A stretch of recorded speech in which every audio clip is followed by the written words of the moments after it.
Hi, my name is Kelsey. In this video, I'm going to be demonstrating how to make a hand-tied bouquet. Hand-tied bouquets are typically used in a lot of weddings. You'll see the brides or the bridesmaids carrying them.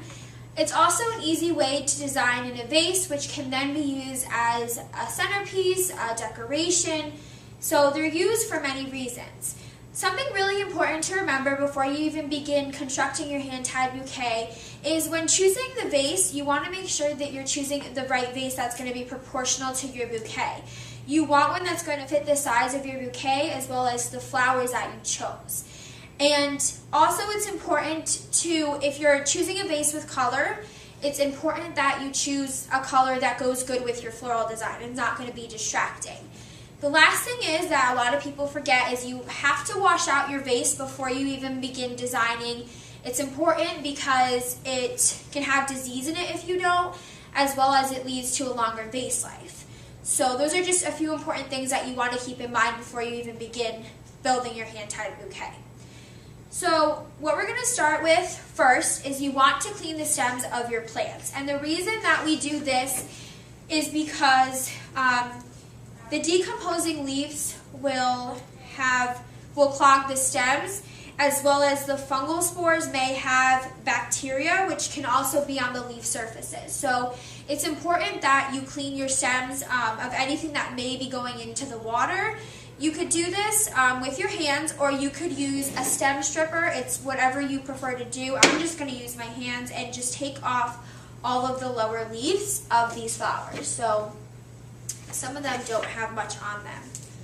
So you want to do this for all of your material that has any sort of leaves on it. It's important that you get them all. So you'll notice some of them do not have a lot compared to others, but you just want to make sure that you're doing this.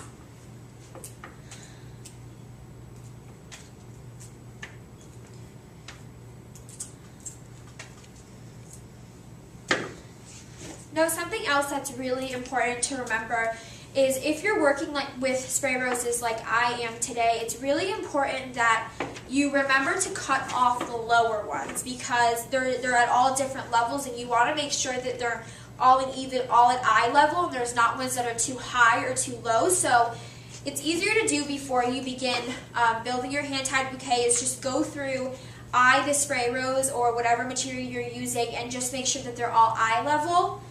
Because if you don't do this, you're going to have ones that are low, ones that are high, and it's not going to look very good. So it's really up to you to decide, which ones are better.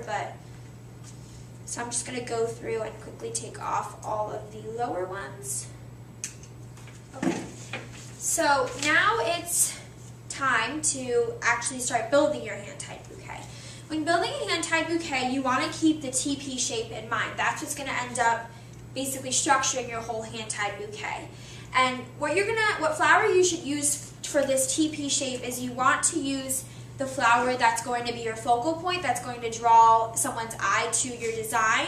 So I'm going to be using these carnations, and the idea is you want to just take your first one, and this can be as big or as small as you want it to, but you want to use at least 3. So you want to take one, and then you're just going to go in kind of at an angle, horizontally, and then you're going to take the other one and go under it horizontally as well.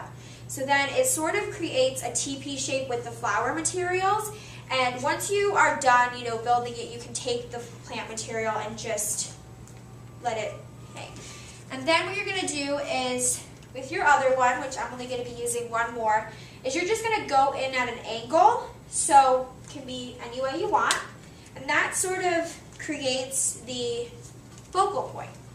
And then with my spray roses, I'm going to take these and I'm just going to angle them as well towards the side. And you could put these wherever you want. This is just where I'm choosing to put them. Then I'm going to take my other two, and you might have to kind of readjust, or you might realize that you might have to take off more that are too high because it doesn't look right with your design, but that can always be adjusted.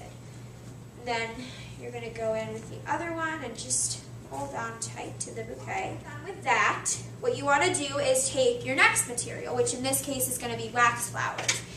And with wax flowers, it's again really important to remember to clean off the stem of these before you put them in the water, because these could lead to disease issues in your hand-tied bouquet. So I'm just going to cut off a few pieces with the shears. So I'm just going to cut off maybe 3 or 4 larger pieces. And then again, with these two, you may have to go through and take off the lower ones and make them more even as well. So I'm just going to go through and, okay. So once you have your wax flower, you just want to kind of create the same idea with it. I'm going to be going over here with it, and just, again, you're just going to keep the whole angle idea in mind, and you're just going to enter them at an angle. And you may have to go through at the end and cut some of the wax flower because it may be way too tall for your design, but that can always be done in the end. So once you feel like you have a rather decent amount, you might end up having to lift up some of your floral materials because they got a little loose. So I'm just going to put in one more piece just over here to kind of make it look more even. Okay, so what we're going to do is we're going to tie it off, and then we're going to go through and clean the stems of the wax flower. So what you want to do is you want to make sure that you're holding onto it tight. And this is, you can tie with many different things. You can tie with wire, ribbon. There's a lot of different stuff you can tie with, but in this case, I'm going to be using a chenille stem.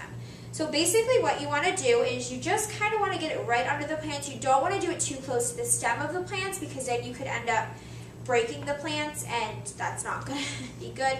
And then you just want to take it and twist it tightly. You have to twist it tightly or else it's going to lead to your hand-tied bouquet not being very strong.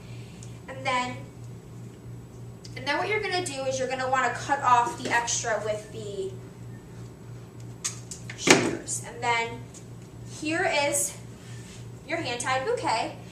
And then it comes to putting it in the water. So when it comes to putting it in the vase, we're going to be using reverse proportion, which means that we're going to actually have the flower materials hanging off the side of the vase. So as you can tell, we need to do just a little bit of trimming of the flower material down. So you could just go through and do that. It's basically just kind of have to eye it and just keep cutting more and more. It's just, so. You can always do a little bit of trimming too before you begin to build your hand-tied bouquet, but this is just as easy. So we just need a little bit shorter. So then you kind of just want to go through and just be sure to take off as much of these needles from the wax flower as you can. And then you're just going to put it into your bouquet, and then you have a nice table centerpiece. So that's how you make a hand-tied bouquet, and thank you for watching.